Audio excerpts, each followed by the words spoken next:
हम तो इस मंच से हमारे पार्टी के अध्यक्ष मल्लिकार्जुन खड़गे साहब को यह गुजारिश करना चाहते हैं कि खड़गे साहब, आप एक तरफ राहुल गांधी और दूसरी तरफ प्रियंका गांधी जी को सारा हिंदुस्तान में ये मोदी जी के खिलाफ जंग लड़ने के लिए तैनात कीजिए।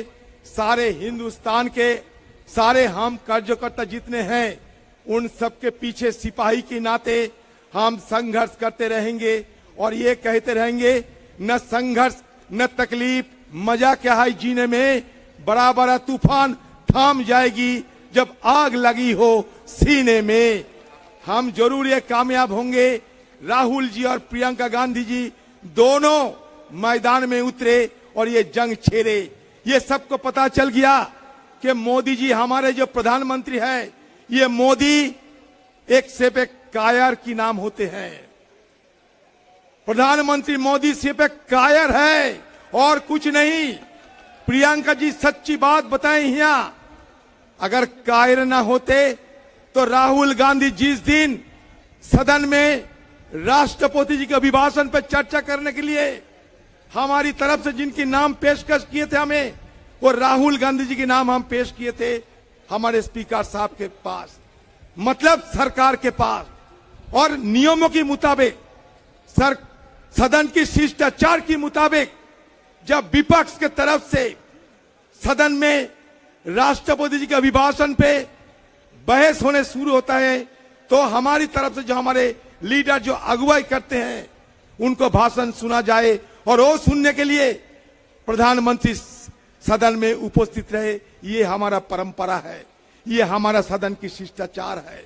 लेकिन आपने देखा जिस दिन राहुल गांधी जी एक के बाद एक कच्ची चिट्ठा निकलकर एक के बाद एक घोटाला को उजागर करने में सदन के अंदर उपस्थित हुई थी, उस दिन सदन के अंदर मोदी जी बिल्कुल नदारद थे। आपको शायद ये जानकारी मिला होंगे या आप सदन की अगर कार्रवाई देखें तो पता चलेंगे। इसका मतलब ये हुआ कि राहुल गांधी जी की जो भाषण, राहुल गांधी जी को जो शिकायतें एक के बाद एक दर्ज होते थे, मोदी जी की हिम्मत नहीं थी कि वो शिकायत को कम से कम सुन लिया करे। वो भागे हुए थे सदन से। और राहुल गांधी जी की भाषण पे जब सारे देश में और दुनिया में लोगों के अंदर मोदी जी और अदानी के साथ जो नापाक ताल्लुकात है, जो रिश्ते हैं, इस मुद्दे को लेकर जब सवाल उठना शुरू हो चुके हैं तो ये और एक काम किया। वो क्या जानते हैं? राहुल गांधी जी की जितने भाषण सदन में उन्हें रखे थे, ये सारे भाषण को हटा दिया दस्तावेजों से। बजाय क्या है कि अगले पीढ़ी कभी किसी हालत में, किसी अवसर में राहुल गांधी जी सदन में अंदर क्या कहे थे इस बारे में किसी को ना पता चले। तो कितना डरते हैं राहुल जी की भाषण पे आप खुद पता कर लो। हमारे हिंदुस्तान की आजादी के इतिहास में ऐसा नहीं हुई कि किसी एक सदन की हमारे आम लोगों की नुमाइंदे होते हुए राहुल गांधी जी जब हमारे कांग्रेस पार्टी की तरफदारी करते हुए, अगुवाई करते हुए भाषण दिए, वो सारे 75% मतलब 2/3 भाषण हटा दिया गया दस्तावेजों से। ये कायरत नहीं है तो और क्या है बताइए आप? ये सिर्फ कायरत है क्योंकि ये जवाब देने की कोई हिम्मत उनके पास नहीं है। राहुल जी की सवाल की एक जवाब, राहुल जी जब मसला उठाई थी सदन के अंदर, जो सवाल राहुल गांधी की तरफ से पूछे गए थे, उसका एक जवाब, मैं बड़ी दावे के साथ कहते हैं, एक जवाब हमारे पीएम नरेंद्र मोदी जी नहीं दिए। बजाय ये है कि दिखाते हैं वो बाहर 56 इंच छाती वाले एक महापुरुष है, लेकिन राहुल गांधी जी की ये जो तीखी सवाल थे, उस सवाल से उनका 56 इंच छाती सिकुड़ते गए थे, वो भागे हुए थे। तो तो राहुल गांधी जी को इसलिए हम कहते हैं, राहुल गांधी जी अब तूफान में पालते हैं, अब तूफान में पले हुए हैं, और जो तूफान में पलते हैं वो दुनिया को बदलते हैं। राहुल गांधी जी हिंदुस्तान को बदलाएंगे, बिल्कुल बदलाएंगे, ये हम बड़ी दावे के साथ कह सकते हैं।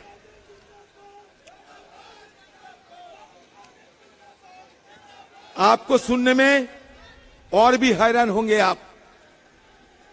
सदन में हम लोग बहुत सालों से हैं, आप लोगों की दया और दुआ से बहुत सारे हमारे एमपीज भी हैं, सारे वरिष्ठ एमपीज भी हैं। सदन का नियमों के मुताबिक अगर किसी ने किसी के खिलाफ कोई इल्जाम लगाते हैं, सच ये झूठ की बात है, लेकिन जिसके खिलाफ अगर इल्जाम लगाते हैं उनका ही अधिकार होते हैं इसका जवाब देना। मान लीजिए मैं आपके खिलाफ कोई शिकायत दर्ज करते हैं सदन के अंदर, सदन के नियमों के मुताबिक ये जवाब देने का अधिकार हमें मिलते हैं।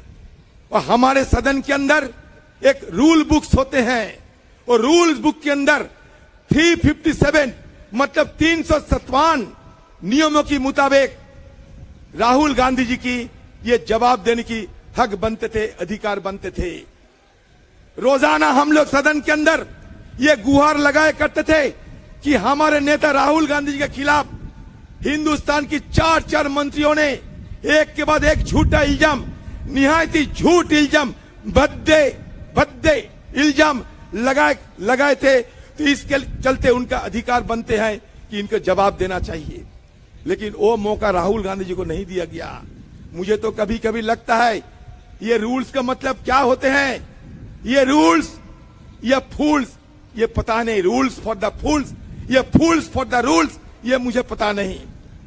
आज क्या होते हैं, हमारे लोकतंत्र की धज्जियां उड़ाए जा रहे हैं।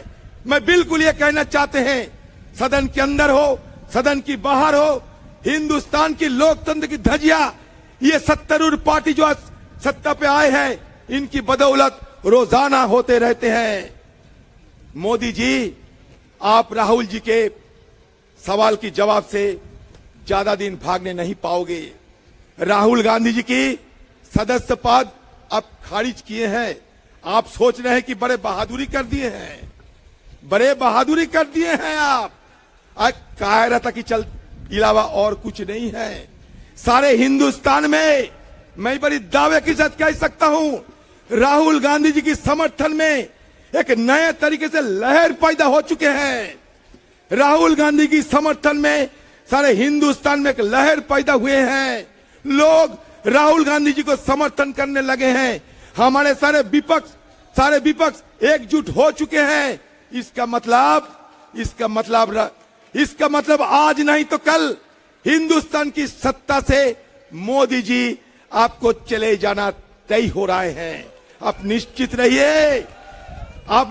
रहिए, ये अहंकार हिंदुस्तान के लोग बर्दाश्त नहीं करेंगे। क्या इल्जाम लगाए हैं आप? राहुल गांधी जी लंदन में जाकर देशोद्रोही की बात की है।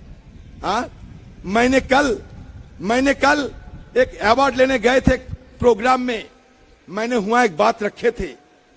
क्या रखे थे जानते हैं? मैंने कहा criticism against the government should not be constitute as a conspiracy against a country.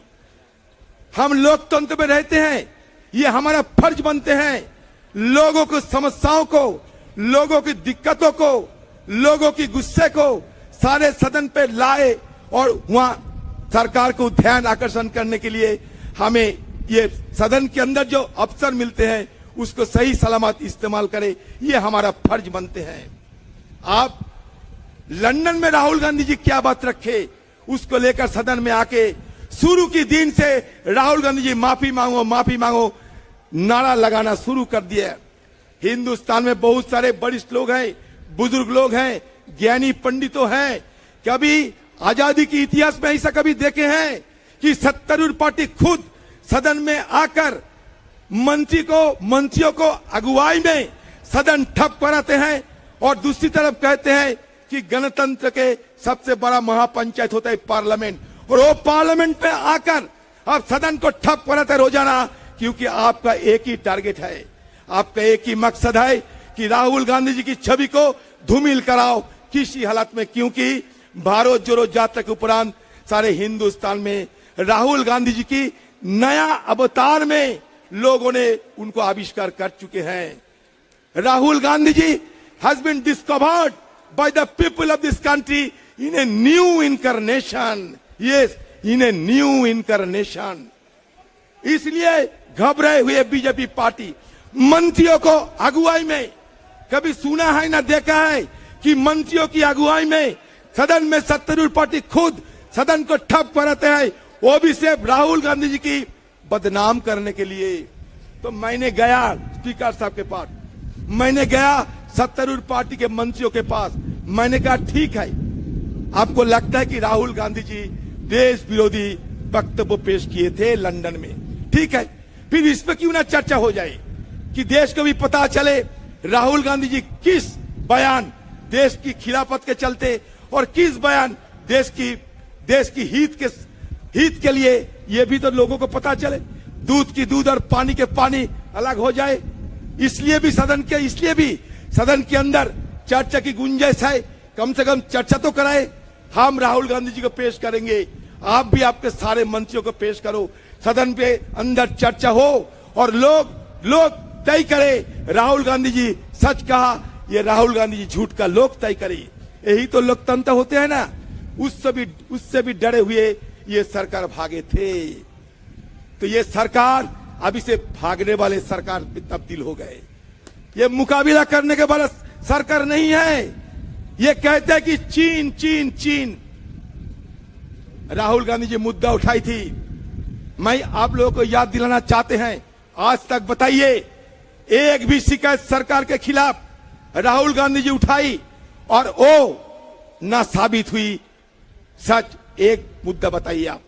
Rahul Gandhi जी मुद्दा उठाई थी नोटबंदी के चलते, सही साबित हुआ। राहुल गांधी जी मुद्दा उठाई थी जीएसटी की चलते, ये सही साबित हुई।